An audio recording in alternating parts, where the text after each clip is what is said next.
साझेदारी बहुत अच्छी भी चीज होती है और बहुत खराब भी चीज होती है। अच्छी चीज इसलिए होती है क्योंकि आप किसी भी काम को अगर साझे में करते हैं तो आपका बल बढ़ जाता है और आप बड़े से बड़े कितने भी क्रिटिकल टास्क को अगर आप 2 लोग 4 लोग 5 लोग मिलकर करते हैं तो निश्चित तौर पर आपको एक अलग प्रकार का मोटिवेशन रहता है और एक अलग तरह का आपके पास एग्रेशन भी रहता है और करने का मन भी करता है अगर साथ में कुछ अच्छे लोग आपके हैं। लेकिन अगर आपके पार्टनर सही नहीं है तो चीजें सही नहीं होती हैं, आपकी अच्छी अच्छी चीजें खराब हो जाती हैं। अब रही बात पार्टनरशिप की, जिसको आपको मैं भी समझा दूंगा 1-2 लाइन में, क्योंकि ये 15 मिनट का शो है तो मेरी कोशिश रहती है कि 15-20 मिनट के अंदर आपको सब क्लियर कर दूं। इतना जरूर जान लीजिए कि यह टॉपिक यूपीएसआई और यूपीपी का एक सबसे पेट टॉपिक है। मतलब आज से नहीं, जब से पेपर हुआ है तब से यूपीएसआई यूपीपी दोनों परीक्षाओं में ये आपको एक सवाल के रूप में आपके एग्जाम में जरूर दिखा है। मैं 15 मिनट में बहुत कुछ बताने की कोशिश करूंगा, ध्यान से बस सुनिएगा, वीडियो को लाइक कर दीजिएगा, शेयर कर दीजिएगा।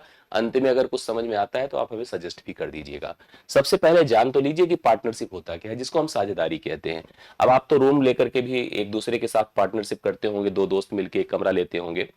उद्देश्य है कि कम पैसा एक एक को देना पड़े। उसी प्रकार से जब कोई व्यापार होता है, बड़े से बड़ा व्यापार चाहे छोटे से छोटा व्यापार, कोशिश लोग ये करते हैं कि अगर 1-2 लोग सपोर्ट में हैं, पैसे को लेकर के, साथ को लेकर के, स्किल को लेकर के, तो काम आसान हो जाता है। तो मैं आपको ऐसे बताता हूं, जब दो से अधिक व्यक्ति हो या समूह हो, समूह का मतलब 2 अलग अलग कंपनियां, 2 अलग अलग फर्म एक दूसरे के साथ मिलकर साझे में कोई कार्य करे, यह प्रक्रिया साझेदारी है। और जो व्यक्ति या समूह है जो काम कर रहे हैं वो साझेदार हैं। बेसिकली पार्टनरशिप हम लोग जो पढ़ते हैं वो व्यापार के लिए पढ़ते हैं। जैसे हमको ये पता है कि हमारी पार्टनरशिप का उद्देश्य एक व्यापार है, हम व्यापार के लिए ही सवालों को देखते हैं यूपीएसआई यूपीपी के सवाल एग्जाम में। व्यापार में इस पार्टनरशिप का मुख्य उद्देश्य क्या है? पहला उद्देश्य तो यह है कि व्यापार को आसान करने के लिए, बेहतर बनाने के लिए पैसे लगाएं, फंड लगाएं। जब फंड लगाना मतलब निवेश करना। इसके बाद जब व्यापार हो जाए तो व्यापार हम क्यों करते हैं? क्योंकि हमको लाभ कमाना है। कोई हानि के लिए व्यापार नहीं करता है, लाभ के लिए। समस्या लाभ भी है। लाभ आने के बाद सबसे बड़ी प्रॉब्लम होती है बंटवारा करना। इस बंटवारे में बड़ी समस्या है, बंटवारे को लेकर के इतना उलझन है क्या ही बताया जाए।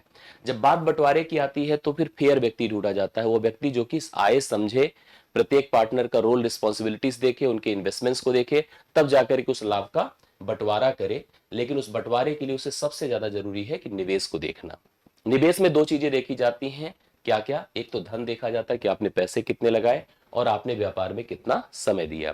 अगर मैं साझेदारों को कैटेगराइज करूं, 2 तरह के साझेदार होते हैं, एक वर्किंग होता है, एक स्लीपिंग होता है। जो वर्किंग होता है वो स्किल के हिसाब से इन्वॉल्व होता है, वो काम करता है, काम से अपने इन्वेस्टमेंट के, काम को अपना इन्वेस्टमेंट मानता है। और जो स्लीपिंग होता है किसी और जगह पर भी एक्टिव होता है, वहां से पैसे यहाँ पे लगाता है और बिल्कुल काम में नहीं रहता है या हल्का फुल्का रहता है, अंत में आके हिसाब करता है। अब जिस लाभ को आप बांटने जा रहे हैं उस लाभ की पूरी रिस्पॉन्सिबिलिटी निवेश पर है। निवेश की रिस्पॉन्सिबिलिटी धन और समय पर है। इसलिए अगर धन और समय को मिलाते हैं तो ही निवेश डिक्लेयर होता है। जैसे मैं अगर किसी व्यापार में हूं, मैंने अगर 10,000 रुपए लगाए हैं और मैंने उस व्यापार में टोटल 15 महीने का समय दिया है। आप उसी व्यापार में हैं, आपने 8,000 लगाए हैं और आप उसी व्यापार में 12 महीने तक थे, तो हमारे निवेश का अनुपात यही होगा। अगर जो पैसा बटेगा, जो पैसा आएगा, हमको इसी रेशियो में बांटना पड़ेगा। कैसे? देखिए, 3 0 3 0 खत्म कर दिया, 2 चौके 8, 2 पंजे 10 कर दिया। करेक्ट। अब देखिए कुछ कटने अटने की, 3 चौके 12 है, 3 पच्चे 15 है, तो 25 अगर मुझे मिलेगा तो 16 ही आपको मिलेगा। इस पार्ट में इस तरह से हमें बांटना पड़ेगा। अगर 31,000 रुपए का फायदा होगा तो 25,000 मेरा होगा, 16,000 आपका होगा। इस प्रकार से इस चीज को बांटना होगा। समझ रहे ना? सॉरी, 31 नहीं भाई, 25 10 35 41 होगा। 41,000 का फायदा होगा तो 25,000 मेरा होगा, 16,000 आपका होगा। मैं कुछ ऐसे महत्वपूर्ण सवालों को करवाता हूं जो आपकी परीक्षा से सीधा सीधा कनेक्ट करते हैं, जो आपके एग्जाम में आपको फेस करने को मिलते हैं। बहुत डिटेल्ड वीडियो नहीं है, डिटेल्ड वीडियो मैं अलग से कराऊंगा। जब एक सेशन से छुट्टियां खत्म होगी तो उसके बाद मैं डिटेल्स वीडियो कराऊंगा 1 बजे की क्लास में, जो आपको रेगुलर में दे रहा हूं। अभी पहले आपको इसको अवेयर करना है, अपने आप को इससे टच करना है। ये देखिए, हम पहले सवाल से शुरुआत करते हैं। पहला सवाल क्या है आपके सामने? 3 भागीदार हैं, उन्होंने एक व्यापार में हुए लाभ को, देखिए लाभ को उन्होंने बांट दिया। ये लाभ का बंटवारा हो गया किस अनुपात में? 8 7 और 5 में। लेकिन हुआ कैसे? निवेश कैसे निर्धारित हुआ? तो पता चला कि पहले ने 7 महीने तक पैसे लगाए थे, दूसरे ने 8 महीने तक लगाए थे और तीसरे ने 14 महीने के लिए अपने पैसे लगाए थे। तो हमसे पूछा गया कि उन्होंने किस अनुपात में अपनी पूंजियां लगाई थी, उनके जो धन लगे थे वो कैसे थे। समझ रहे मेरी बातों को? आप इसको कैसे कनेक्ट कर सकते हैं, मेरी बात को ध्यान सुनिएगा। जैसे धन मैंने कहा था और समय, धन और समय का जो मल्टीप्लिकेशन होता है वही निवेश होता है। अगर आप इसको ऐसे निर्धारित करिए, मैं इसका एक तरीका और भी आपको बताऊंगा। धन और समय का जो मल्टीप्लिकेशन होता है वही निवेश होता है। तो आप धन को तो कंफर्म नहीं कर पा रहे हैं कि इसका x है, इसका y है, इसका z है। समय जरूर दिया है कि इसका 7 महीना है, इसका 8 महीना है, उसका 14 महीने है।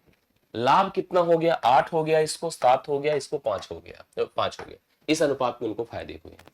तो निश्चित तौर पर आप ऐसे इसको समझिए कि हम इसका इसके साथ मल्टीप्लिकेशन करें, इसके बराबर कर दें, इसका इसके साथ मल्टीप्लिकेशन करें, इसके बराबर कर दें, इसका इसके साथ मल्टीप्लिकेशन करें, इसके बराबर कर दें, या इस निवेश को समय से डिवाइड कर दें, इस निवेश को समय से डिवाइड कर दें, इस निवेश को समय से डिवाइड कर दें। तो जो हमारे पास धन होंगे, धनों का रेशियो कंफर्म हो जाएगा। सिंपल बात होगी। तो हमको क्या करना चाहिए, अगर आप समझ पा रहे हैं, 8/7 करना चाहिए, 7/8 करना चाहिए, और 5/14 करना चाहिए। मतलब निवेश को, जैसे आप समझिए, धन और समय को मल्टीप्लाई करने से निवेश आता है। तो निवेश से अगर आप समय को माइनस करेंगे, समय को निवेश से आप समय को निवेश को आप समय से भाग करेंगे तो आपको धन मिलेगा, और उसी तरह से निवेश को अगर आप धन से भाग करेंगे तो आपको समय मिलेगा। तो आपने यहां पर देखिए सिंपल बना दिया इसको कि 8/7, 7/8, 5/14। अब अगर हम एलसीएम ले लें, इनका एलसीएम लेने से देखिए कंफर्म हो जाएगा। 14 तो ये कंफर्म कर दिया इसको। अभी इसके पास 14 चौके 56, अगर हम 56 यहां लिख देते हैं तो इस सबसे कटने वाली एक संख्या बन जाएगी। 7/8 56, 8/8 64 हो जाएगा, 8/7 56, 7/7 49 हो जाएगा, 14 चौके 56, 4×5 20 हो जाएगा। 64 49 20, 64 49 20, ये आपके सामने बी विकल्प है। राइट सोल्यूशन आपके सामने है, जो आप लोग नोट कर सकते हैं। पहला सवाल आपका डन होता है, करेक्ट है। मेरे हिसाब से आप सबको समझ में आया होगा। सेकंड क्वेश्चन पर आइए, देखिए क्या है। क्वेश्चन को पढ़िए अच्छे से।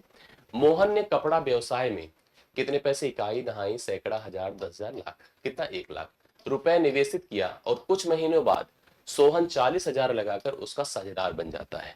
मोहन ने 1,00,000 रुपए लगाकर व्यापार शुरू किया। सोहन कुछ समय के बाद आता है और उसको 40,000 रुपए लगाता है व्यापार में, और उसका पार्टनर्स बन जाता है। वर्ष के अंत में दोनों को कुल 3:1 के अनुपात में लाभ मिलता है। तो सोहन ने कितने महीनों तक व्यापार में अपने पैसे लगाए रखे, ये हमको समझना है। देखिए, मोहन सबसे एक्टिव पर्सन है, उसने 1,00,000 रुपए रखे, 1,00,000 रुपए टोटल रखे, और इस 1,00,000 को लेकर के वह व्यापार में शुरू से लेकर अंत तक था। मोहन आते हैं, ये मोहन है, और सोहन आते हैं कुछ समय के बाद, पहले तो थे ही नहीं, कुछ समय के बाद आते हैं 40,000 रुपए लेकर के। 40,000 लेकर के आते हैं। अब कितने समय तक थे हमको नहीं पता है, कितने समय तक थे हमको नहीं पता है। क्यों? क्योंकि जब हमने लाभ बांटा तो हमारा लाभ 3:1 के अनुपात में आया। एक चीज आप दिमाग में रख लीजिएगा, जब भी आपके निवेश को काउंट किया जाएगा तो आपके इन्वॉल्व रहने, अर्थात कितने समय तक आप काम कर रहे हैं, उसके अकॉर्डिंग होगा। ऐसा नहीं कि जैसे मान लीजिए हम अगर किसी व्यापार में 5 महीने बाद जा रहे हैं तो हमने 7 महीने तक काम किया, अगर 1 साल का व्यापार था। अब मोहन की बात करो तो मोहन ने पूरे 12 महीने अपनी इन्वॉल्वमेंट दिखाई, और सोहन ने केवल X महीने तक। इसका रेशियो बनाइए और 3:1 के अनुपात में बांट दीजिए। देखिए क्या रेशियो बनेगा, 4 इससे कट गया 0, ये खत्म हो गया। 4 से काट दे, 4×3 12 होता है, 3 से खत्म हो जाएगा, और यह x का मान सीधा सीधा अगर हम क्रॉस मल्टीप्लीकेशन करें 10, अर्थात यह 10 महीने तक व्यापार में, जैसे इसने लिखा है कि 10 महीने तक व्यापार में था। अगर वह 10 महीने तक व्यापार में था तो कितने महीने बाद आया था, आप कंफर्म कर लो, 2 माह बाद। लिखा है, देखिए सोहन ने कितने महीने बाद व्यापार में साझेदारी की थी, अर्थात 2 महीने बाद आया था, 40,000 रुपए लेकर के आया था, और वह 10 महीने तक व्यापार में काम किया, और उसका हिस्सा 1/3 ही है। अगर इनका हिस्सा 3 है तो इसका हिस्सा 1 ही है। तो राइट सोल्यूशन आपके सामने, आप सभी लोग पॉइंट कर सकते हैं। नेक्स्ट क्वेश्चन, 3 साझेदार हैं, ए है, बी है, सी है। रुपए 5,750 अपनी फर्म की पूंजी में निवेश करते हैं। ए ने बी से रुपए 500 अधिक निवेश किया, बी ने सी से 750 अधिक निवेश किया। इस प्रकार का सवाल भी बहुत बनता है। इस वर्ष के दौरान फर्म ने रुपए 23,000 रुपए लाभ कमाया। फर्म ने कुल 23,000 रुपए लाभ कमाया। ए द्वारा प्राप्त लाभ का हिस्सा कितना है, ए का हिस्सा कितना है हमको बताना है। आइए मैं आपको समझाता हूं, देखिए क्या होता है। अच्छा, हिस्से को डायरेक्ट वैल्यूज में नहीं दिया है, यहां पर हमको कंपेयर कराया है बी और सी के कुल हिस्से की कुल राशि से, कि बी सी के कुल हिस्से की राशि से रुपए 5,000 अधिक है, बी सी के कुल हिस्से की राशि से 3,000 कम है। इस प्रकार से दिखाया गया है। सबसे पहले इन तीनों साझेदारों ए, बी तथा सी के द्वारा फर्म में लगाई गई पूंजी जो कितनी है, टोटल अमाउंट आप पढ़ के बताएं, 5,750 अपनी फर्म की पूंजी में निवेश करते हैं। ए ने बी से रुपए 500 अधिक लगाए, बी ने सी से 750 रुपए अधिक लगाए। तो सबसे पहले अगर बात करें सी की, तब बात करें बी की, तब बात करें ए की, तो अच्छा लगेगा। क्यों? क्योंकि डिपेंडेंसी है, ए की बी पर है और बी की सी पर है। तो अगर सी ने लगाया यन, ठीक है, यन लिखना ज्यादा अच्छा लगता है, ठीक है। अब बी ने सी से 750 प्लस यन कर दीजिए, 750 प्लस एन, करेक्ट है। फिर क्या होता है, हम पहले निवेश निर्धारित करेंगे तभी जाकर के हम लाभ का बंटवारा कर पाएंगे। और ए ने क्या किया, इससे भी 500 अधिक, तो मतलब ये हो जाएगा 1250 प्लस एन, इतने पैसे लगे। अब तीनों का पैसा आप जोड़ दो, 12 7 19 से 2000, 2000 प्लस 3 एन, करेक्ट है, बराबर 5750 हो गया। जाके घटेगा 3n इज इक्वल टू, ये हो जाएगा कितना, 3750। 3 से काटे, 3 एक के 3, 3 दूना 6, 3 पचे 15, एन बराबर 1250। एन बराबर क्या है, 1250। तो सी का पैसा है 1250। अगर हम लोग रेशियो की बात करें तो यह 1250 लगाया है, ये 12 7 19, 2000 रुपए लगाया होगा, करेक्ट है। इसी प्रकार से इसने जो है इनसे 1250 अर्थात 2500 लगाया होगा। देखिए ऐसे हुआ होगा, 2500, 2000 और 1250, 25 2000 45, 10 55, 2 57, 5750, इस प्रकार से पैसे लगे हैं। अगर हम इसका रेशियो बना लें, क्योंकि हमको इस पैसे को बांटना, क्योंकि लाभ तो 23,000 का हुआ है। देखिए सबसे पहला काम, ये शून्य शून्य शून्य गया, 25 से काटिए, 25 पंचे होता है, 25 अट्ठे होता है और 25 दाम में होता है, 10 8 18 5 23। इस प्रकार से अनुपाती पदों को जोड़ दीजिए, 23 बराबर 23,000 कर दीजिए, जो पैसे टोटल बटने हैं लाभ के रूप में, ये देखिए आपके सामने, 1 बराबर 1000 है। हमसे इसने कहा क्या है, ए का हिस्सा आप खुद सोचो 10 है, ए का हिस्सा 10 है, तो 10 बराबर 10,000 है, करेक्ट है। और अगर हम बी और सी के एडिशन की बात करें, तो बी और सी का एडिशन है 8 5 13। जैसे हम बी प्लस सी की बात करें तो 8 5 13 है कि नहीं, तो 13,000 बी और सी को मिलाकर मिला है, करेक्ट है, ये स्थिति है। तो सवाल हमसे क्या, इसने कहा जो ए का पैसा होगा बी सी के पैसे से 5,000 ज्यादा है, नहीं, ए का पैसा तो कम है ना यहाँ पर, बीसी के कुल हिस्से से, बीसी के कुल हिस्से की राशि से 3,000 कम है। बिल्कुल सही बात है, 3,000 कम है क्योंकि इसको 10,000 मिला है और इन दोनों को 13,000 मिला है। तो बी ऑप्शन राइट सोल्यूशन होगा। अगर आप देख पा रहे हैं, समझ पा रहे हैं, तो 3,000 कम मिला है किसको, ए को, किससे, बी और सी से। तो इस तीसरे सवाल का राइट सोल्यूशन है, आप सभी लोग इसको जरूर पॉइंट करिएगा। नेक्स्ट क्वेश्चन, ए ने एक व्यापार की शुरुआत में रुपए 25,000 की पूंजी लगाई, टोटल 25,000 रुपए लगाकर व्यापार उसमें शुरू कर दिया।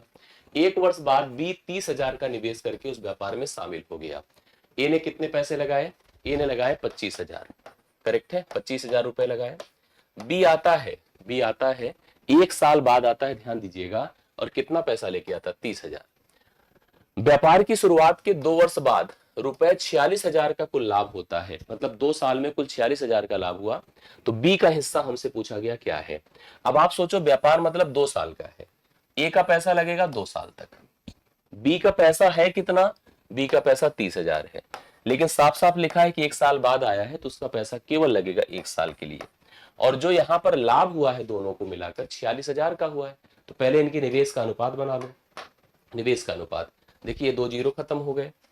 25, अब देखिए काट के देखिए क्या स्थिति बनती है अपने सामने, 25 से काटिए, 25 धाम में होता है 250, अब 25 12 बार होता है आपका कितना, 300, 2 से और काट दे 6 होता है, 2 तिया 6, 2 पंचे 10, 5 और 3 का रेशियो है, मतलब 5 भाग इसका है, 3 भाग इसका है, 5 3 मिलके कितना होता है 8, 8 बराबर आप 46,000, जो टोटल पैसा है उसको हमें बांटना है इसी फॉर्म में। 1 बराबर 8 पंचे 40 होता है, 6 8 7 56, 8 पंचे 40, 5,750। किसका हिस्सा पूछ रहा, बी का। तो बी का हिस्सा 3 है, तो 3 बराबर क्या होगा, 0 3 पचे 15, 3 सते 21, 21 1 22 की 2 हासिल 2, 3 पचे 15 2 17, 17,250, जो कि आपको सी ऑप्शन में राइट सोल्यूशन दिया है। सी ऑप्शन 17,250 ये सवाल का करेक्ट आंसर होगा। सही है सब लोगों का, कंफर्म कर लीजिएगा, ठीक है, यस। अगला लास्ट क्वेश्चन हम लोग देख रहे हैं यहाँ पर आज के सेशन का, क्योंकि 5 सवाल पे हम लोग टारगेट करते हैं और उसी के अकॉर्डिंग चलते हैं। यक्स तथा वाई ने रुपए 16,000 तथा 12,000 की पूंजी निवेश करके एक व्यापार शुरू किया। दोनों ने एक व्यापार स्टार्ट किया। 3 महीने के बाद यक्स ने रुपए 5,000 वापस निकाल दिया। अभी वापस निकालने और डालने वाला सवाल भी बनता है।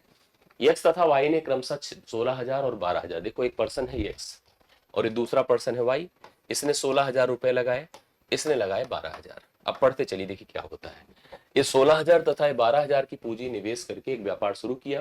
3 महीने बाद यक्स ने 5,000 रुपए वापस निकाला, 5,000 रुपए वापस निकाला, जबकि वाई ने रुपए 5,000 और निवेश किया। ठीक है। 3 महीने बाद जेड रुपए 21,000 का निवेश करके उस व्यापार में शामिल होता है। ज्ञात करें कि अगर 26,400 रुपए का कुल वार्षिक लाभ होता है तो उसमें वाई का हिस्सा जेड के हिस्से से कितना अधिक है बताना है। तो सबसे पहले 16,000 लेकर के व्यापार शुरू कर दिया, 12,000 लेकर व्यापार शुरू कर दिया। अब होता क्या है, लिखा है साफ साफ, देखिए लिखा है, पढ़िएगा। 3 महीने बाद परिवर्तन होने शुरू हो जाते हैं। अगर ये चलता रहता तो बहुत बढ़िया था, लेकिन 3 महीने बाद देखो क्या होता है। यक्स ने 5,000 निकाल लिया। देखो 3 महीने तक तो कंटिन्यू इसका व्यापार चला, पहले ऐसे बना लीजिए आप लोग। 3 महीने तक व्यापार चला, 3 महीने बाद क्या किया, इसने अपने 5 निकाल लिए, तभी यहां पर बचा केवल 11,000 बचा। जबकि बी की बात, वाई की बात करें तो वाई ने 5,000 और निवेश कर दिया। देखो वाई कितना बढ़िया आदमी है, इसने आकर के 5,000 और निवेश कर दिया। तो अब यहां पर पैसा हो गया 17,000। जबकि उसके बाद उसके 3, मतलब ये फिर ऐसे कंटिन्यूड था, फिर से देखिए 3 महीने का मतलब यहां से 6 माह, अगर देखा जाए शुरुआत से 6 माह और 6 ही माह का व्यापार बचेगा। एक तीसरा व्यक्ति आता है जिसका नाम जेड होता है। पैसा कितना लेके आते हैं, यहां पर ये पैसा लेकर आते हैं 21,000 लेकर आते हैं। अब तीनों के हमें निवेश निर्धारित करने हैं कि तीनों का निवेश ये यहाँ पे है 21,000 लेकर आते हैं ना, तीनों का निवेश निर्धारित करना है। तो तीनों का निवेश क्या होगा, उसी के आधार पर लाभ का बंटवारा किया जाएगा। सबसे पहले भैया 16 गुणे 3 है, 12 गुणे 3 है, 11 गुणे 9 होगा क्योंकि पूरे 12 महीने की बात है, 17 गुणे 9 होगा क्योंकि पूरे 12 महीने की बात है, और यहाँ पर 21 गुणे 6 होगा क्योंकि पूरे केवल 6 महीने की बात है। अब इन सब के निवेश देखो तो 16 तिया कितना होता है 48, ठीक है। 11 9 कितना होता है 99, 9 8 17, 9 4 13 14, 147। 12 तिया कितना होता है 36, 17 9 153, ठीक है। 6 3 9 है और 5 3 8, 189। और इधर देखिए कितना है, 6 के 6, 6 दूना 12, 126। सारी की सारी वैल्यू 7 से कट रही है, आप थोड़ा तब तक काटिए जब तक कटे। 7 दूना 14, 7 1 के 7 होता है, 7 दूना 14, 7 7 49 होता है, 7 1 के 7, 7 8 56। अभी 3 से भी सब कट रहे हैं, 3 7 21, 3 9 27, 3 6 18, 7 9 6 का रेशियो है। इसी में हमें इस पैसे का बंटवारा करना है जो कि 26,400 है। 9 7 16, 16 6 22, 22 बराबर 26,000 कितना बताएं 400। एक बराबर क्या 22 1 के 22, 22 दूना 44, 1200 हो गया। हमसे पूछा वाई का हिस्सा जेड के हिस्से से कितना अधिक है, तो वाई का हिस्सा है कितना, देखो वाई का हिस्सा यहाँ पर 9 है और जेड का हिस्सा 6 है, तो 6 और 9 का डिफरेंस कितने का है 3 का। तो 3 बराबर क्या होता है 12 3 3600। राइट सोल्यूशन पहला ऑप्शन। तो पहला ऑप्शन इस सवाल का करेक्ट हल है, आप सभी लोग लगा सकते हैं। तो कुल समय कंफर्म उतना ही लगा जितना हम लोग सोच रहे थे, और आशा करता हूँ समझ में आया होगा। आप एक्टिव रहिए, रिस्पॉन्सिबल रहिए, आप बताते रहिए हमें कि क्या चीजें आपको हो रही हैं, समझ में आ रही है कि नहीं आ रही है, कंफर्म करते रहिए। मैं आप सभी लोगों के सजेशन का और मैं आप सभी के कमेंट्स का, आपकी जिम्मेदारी, आपकी जो रिक्वायरमेंट्स है उसी का वेट करता हूँ। बताइएगा सेशन कैसा लगा, और आपकी अगली टॉपिक आप खुद से डिमांड कर सकते हो, बाकी मैं अपने हिसाब से तो बना ही रहा हूँ। थैंक यू सो मच, आप सभी को बहुत बहुत धन्यवाद। मिलते हैं नेक्स्ट क्लास में इसी तरह की और activities. Thank you so much.